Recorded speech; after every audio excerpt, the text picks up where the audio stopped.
Hey y'all, Heather here with Anointing to Write. Today is the 22nd of August. Let me do my math real quick. 30 plus 22 is 52, plus 17 is 68. So this is post-op day 69. And my last appointment will be this Friday morning. And I wanted to get on here as I'm walking to work because I'm opting to walk to work to rebuild my strength and my core. My doctor approved it, or my surgeon. If you see me looking away, it's because I'm walking and I have to be aware of my surroundings, plus traffic. But I wanted to get on here real quick. Hey y'all, good morning, good afternoon, good evening, depending on what time zone you're in. And I wanted to have a quick conversation of what's been on my mind. Here lately, I've been sharing my journey with you. You can go. I've been as transparent as I know how to be. But here's the part I have not shared. As I said, I do have my good days and my not so good days. Mondays are rough for me. They have been rough for me my entire life. But this Monday is extremely rough. There's nothing around this date. All I can tell you is that I'm not 100% okay. As an adult, I know how to keep pushing, or as my husband would say, press on, in spite of. But today is really hard. I got up this morning, I took a shower, and I was in my thoughts. And sometimes it's okay to be in your thoughts, but you can't stay there, right? You got to get up, you got to encourage yourself, and you got to keep going. And you got to figure out how to deal, because you got to deal in order to heal.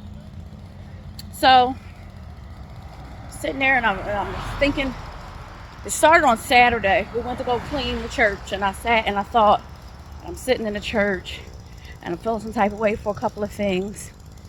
And so I'm like, Lord, what do you want me to do? Like, I feel like I'm being stripped of so much. You know, I've been through a lot as a kid. I lost both parents young, and by age 15, I had lost everything and had to completely start over. Had to adapt and adjust to being in an environment without my parents. Plus, feeling as if I was a burden to who I moved in with. Not their fault. It's just how the mind works. What I will tell you is, there's nothing against family. Nobody will love you or do for you the way a parental will. I learned that as a kid. Was sitting and I was thinking, and I was like, okay, Lord, I don't know what this is, but you know, I had one sister that passed away May 15th, 2021, and the other one passed away August 20th, 2022. And if the math is mathing, that's 1 year, 5 months, and 3 days. And I'm like, okay. Right after my first sister passed away, a month later, I had to have my very first major surgery in life.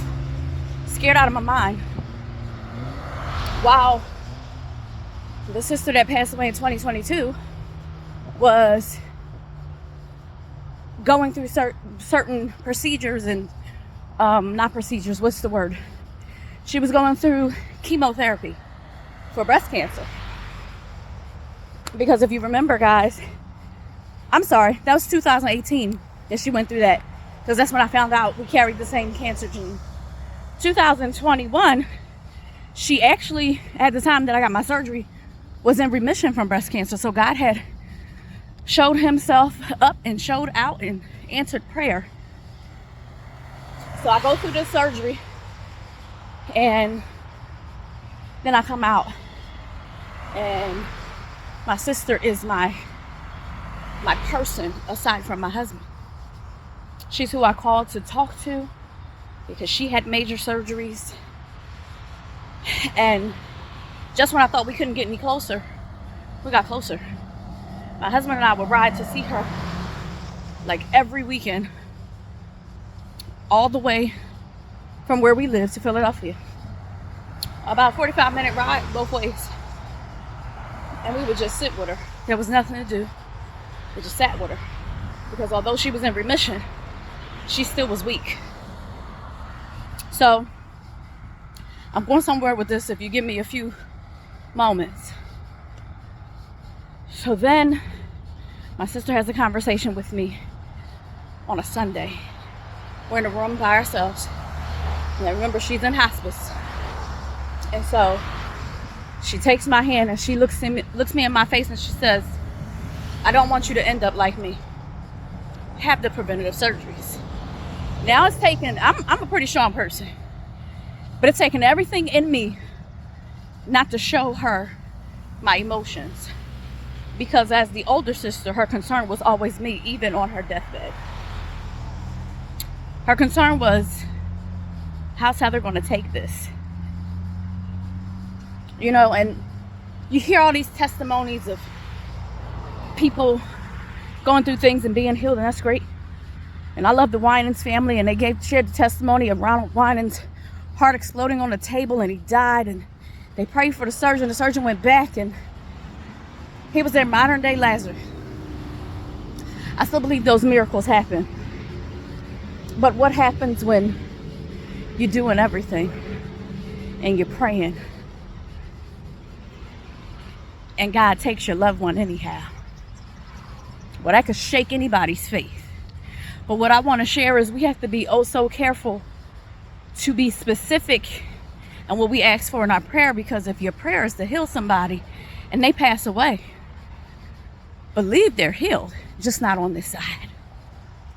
So I'm dealing with that, as I have a husband that's in ministry, so that means by default I'm in ministry. And there's certain things that we have to do. We have to conduct ourselves as such. And as I always say, leadership 101, don't bleed on the people. So if you hear something, it's my ice and my Yeti clinking together. So I'm going through that. And my mind is literally taking me back to these experiences. But I didn't think that that was going to be her last week alive. You know, like she was in hospice for 3 months and she passed. So I gathered her clothes. She said, what are you doing? I said, I'm going to take your clothes home to wash them. She looked at me and she said, okay. And then we sat. She was eating. She watched me do a platform service. She watched my husband do a couple of sermons, and she listened to me sing a song and him sing a couple songs. And then these are like recorded on YouTube or the church page. And then we left. Kiss, kiss, kiss. I love you. I'll see you tomorrow. Couldn't make it back up there for, I don't know. I just kept being pulled away. I didn't make it back up there until Wednesday. By Wednesday. Now remember, on Sunday she was sitting up talking to us, eating, laughing. By Wednesday, she was not getting up out the bed. She was up and responsive, but she was nonverbal at this point. So I hold her hand on Wednesday and she's holding mine back. I'm holding on to that glimmer of hope that it ain't over until God says it's over. By Saturday, I'm holding her hand. She's not holding my hand back. And I'm in the room with her by myself because my husband's at work, and my cousin, who, bless her heart, helped out a lot. She was talking to one of the staff members, I don't know. But I began to sing to her because she loved for me to sing to her. And the person in the room with her was sitting with her daughter, and she said, oh, she's singing so beautifully. But she didn't know that I was crying through my singing because I knew that it was only a matter of time because the doctor said she was transitioning. So then the afternoon hits and we come in and she takes her last breath. And when I watched her take her last breath, I instinctually went into worship and sang worship songs because, again, she loved to hear me sing. But when I tell you my heart broke, the tears began to flow, and I walked out of the room. My ultimate prayer for her was that she didn't die alone. And God answered that prayer.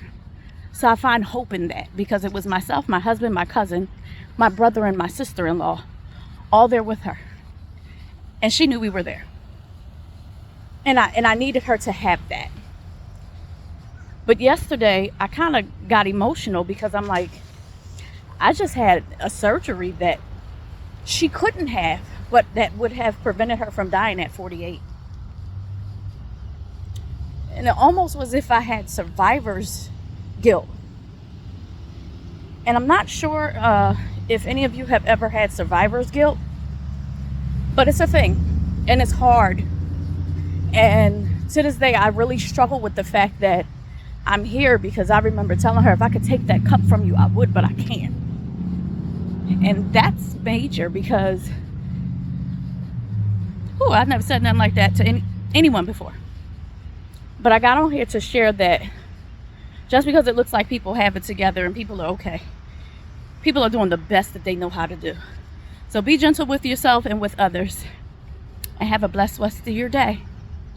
For all my friends that are on YouTube, I'd like for you to like, comment, share, and subscribe.